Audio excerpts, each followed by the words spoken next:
Nou, toe ek glo 'n mens moet nooit moeilikheid gaan soek nie, maar as moeilikheid jou soek en jou die dag beetkry, moet jy darm weet hoe om jouself te kan verdedig.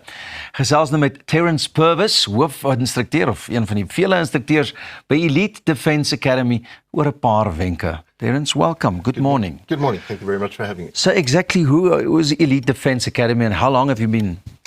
Well, Elite Defence Academy has been around for over 20 years. It was founded by a gentleman by the name of Des Brown, who's been in the martial arts for most of his life, over 50 years. And we've had the privilege of becoming instructors through his discipline. So, yeah.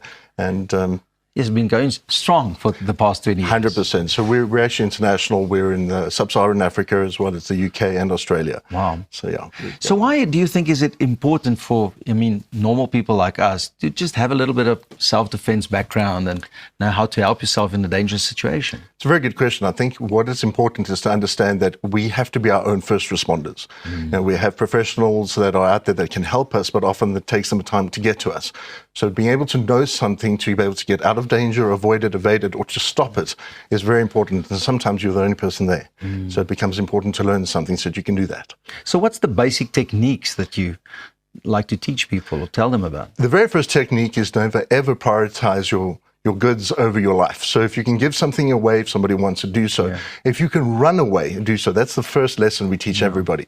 But after that is how to get out of a grip or how to get out of a dangerous situation by doing something toward the adversary is the first thing we'll teach somebody. Typically that thing of fight or flight, ne? Correct, yes. And sometimes rather you flight than, rather flight than fight. 100%. And these techniques that you teach people, is it techniques that anybody can do or most of the people can at least do? 100%. We can teach anybody from any age, basically. We can teach anybody from any background. You don't need to have experience to start learning this. The first step is to take the first step, which is to find a school, such as Elite Defence Academy, one of our clubs, and just start, and we can teach anybody. And what are the typical things that you would, a situation that you'll be in that you have to use self-defense? I think typically what happens is people lose a sense of their surroundings and they find themselves in a position they don't want to be in, such as being on their cell phones while they're walking to a car or not making sure that they're locked up or so forth. And that's when you generally need to use some sort of self-defense, is when it comes by surprise. It always does, but when we're not aware of our surroundings. And then it's good to be able to stop something before it escalates. Typically like being grabbed from behind or something 100%. like that. So being grabbed by the wrist, being grabbed from behind, or being grabbed by the throat often does happen, specifically when there's gender-based violence and that sort of thing, which is a very horrible thing. And we must be able to learn how to get out of those grips, and we teach that so that a lot of people can have the sense of power, being able to release from that grip and get away. Terence, but the self-defense is one thing and the techniques to get yourself out of it, but a big part of it is also for teaching people to be aware of your surroundings, to avoid the danger. 100%. We always try to make sure that people understand that the easiest way to become blind, so to speak, is to be on your cell phone, because your concentration is there and you're listening there and you're not realizing what's happening around you. So becoming aware is very important. And the more aware you are, the more relaxed you are in life, actually. So yes, it is an important part of what we teach. So what you teach is for individuals, and do you do groups as well, like group training or? Yes, we do. So we teach the public at large. We also then teach corporates. Many corporate companies will bring us in and ask us to teach their staff, specifically at this time of year, where there is a huge concentration on this sort of thing. Yeah. And I've read something very interesting that you also do these courses to people like paramedics and flight personnel. That is correct. So we do teach paramedics, and some of our instructors actually teach close protection officers as well, for larger companies and security officers and security companies as well. So we do teach a vast range of people, from the public at large to professionals to the emergency services, yes. Do people usually think that you need to be prepared, or if you're a high-profile person, like a business person or something like that, or does this happen to ordinary people as well? It happens to everybody. Nobody is immune, unfortunately. Danger and violence is indiscriminate. Nobody is safe from it, unfortunately, but everybody can be prepared for it. Do you have any students, like people that have been through your course, et cetera, that at least told you about situations where they actually were? Unfortunately, that has occurred. We've had several students over the years who've told us that what we have taught them has saved their lives. We've had two gentlemen that have had home invasions. A lady and a daughter had a home invasion, and they managed to survive. The one lady actually disarmed the person with a firearm. Wow.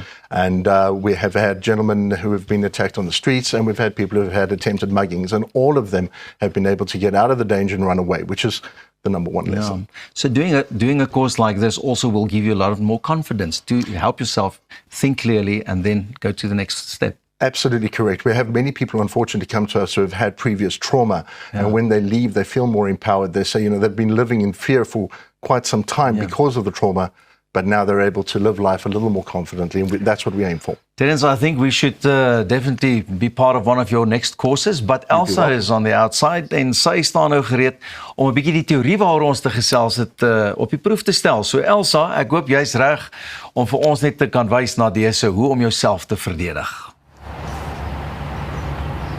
Ek staan nou hier buite. Ja, Pieter, ek staan gereed en hier buite saam met 'n instrukteur van die Elite Defence Academy, Rob Paynter. Rob, thank you also for joining us this morning. Thank you so much for having us. Nou ja, gewoonlik sou ek sê 'n hakskoen kan dalk as 'n goeie wapen dien, but that's not what we are going to focus on today. So what are some of the basics that I need to know about? So one of the first things we're going to go through with you guys is a defense against a two-handed choke from the front. Unfortunately, it is a very common attack in South Africa, especially amongst ladies. So the attack would look something like this, two hands from the front. In our system, we have a clear, a control, and a counter for almost every technique that we teach. So clear basically means suppress the threat to a degree. Control, person, posture, weapon, psychology for a few seconds, and counter is to end conflict with minimum necessary force in any given situation. So for this one, when we grab, first thing you need to clear and protect is obviously your throat. To do that, you're going to be tucking your chin, raising your shoulders slightly, and squeezing your neck muscles as best as you can. Like this? Yes. You can't protect the throat completely, but it will give you a few seconds to still breathe. Yeah. Okay, so practice that, tuck the chin, perfect. Now from there, you're going to take your outside hand and think of pinning my wrist to your body. So pull in as tight as you can on my wrist from the outside. Like this? To the wrist. There you go. With your other hand, think of looking at your palm in the center line. So bring it through the center, look at your palm there. And from there, think of just running your fingers through your hair. Okay, like this. Doing that allows your shoulder, keep going all the way, allows your shoulder to push the hand off. Okay, like that. So we don't want to get caught in using the arm or shoulder muscles. We want to use the shoulder itself to drive all the way through. But it's important to use both hands. 100%. Again, as a smaller lady, we always assume that the aggressor is bigger and stronger and more aggressive. You need to use as much of you against as little as them as possible. So one more time. All right. As you first of all, tuck the chin, good, pin the wrist. Like this. And think of running your fingers through your hair. And it's like this. Easy as that. Perfect. Nice. Okay. So after you've done that, you now need to end conflict. You've made the person let you go. That doesn't mean the conflict has ended. You still need to make sure that they don't get a second chance, and even if they have a second chance, they're not inclined to take it. So our three main targets will be the eyes, the throat, and the groin. No matter how big and strong you are, if you get hit in the eye, you protect your eye. If you get hit in the throat, you can't breathe very well. Odds are anyone watching this has been taken down by an eyelash at least once in their life. So as a smaller lady, again, we assume that the aggressor is bigger and stronger. We're not going to try and knock them out with a Mike Tyson hook to the jaw. It's much easier to try get a finger in the eye or push them away. So our three main strikes, we call it an alien face, a blade hand strike, and bowling ball, and I'll explain why now. The old movie Alien, where it attacks the eyes or the face of the heroes, you turn your hand into an alien and it's going over their face like that.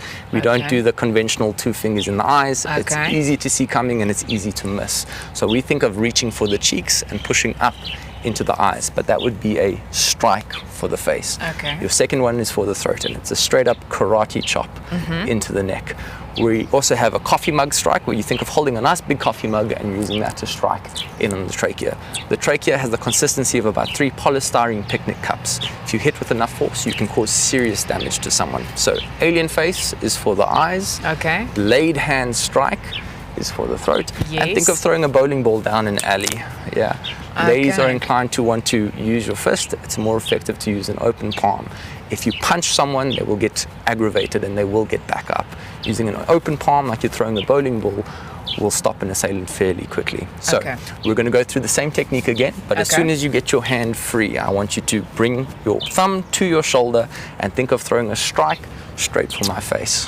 You ready? Let's try it. You've got I hope I remember everything. So clear is chin down, shoulders up. Good. Control, run the fingers through the hair, and now with this hand, your hand is primed. And I think of bringing your palm straight to my face. Like this? And strike back. Okay. Easy as that. Again, you want to make sure that they do not get a second chance, and even if they do get a second chance, they aren't inclined to take it. Okay. If they have another opportunity, why wouldn't they want to hurt you further? Okay, so That makes one sense. more time. All right. From here, we here, go. chin All right. down. Like this. Good.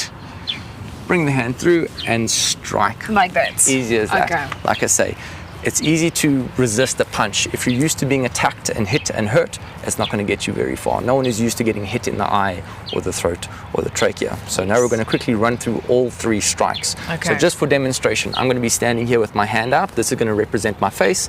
That's Okay. going to represent my throat.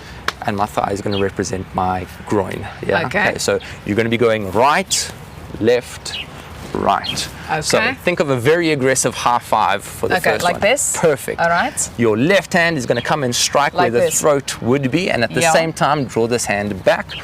Throw the bowling Like ball. that. Easy as All that. right. Okay, so one more time. Quick Okay. succession. Eyes, good. Throat, nice, and There we go. easy as that. Very There we well go. done. One last time, I want you to do it on me. Yeah. Okay. Please don't actually crush my trachea, Yes. but get used to going for the targets. We've got a couple of seconds left. Okay. So I'm going to do Eyes. I'm going to do this. Good. And then this. Throat And then this. Groin. 100%. Very well done. Thank Easy you as so that. much. Thank you so much for joining us this morning. Thank you for having En ek is us. seker daarvan dat julle ook nou 'n paar wenke geleer het. So, bly ingeskakel want net hierna gesels ons nog met Andriet en ek sien verskriklik baie uit na daai gesprek saam met Pieter. Ons is nou weer terug.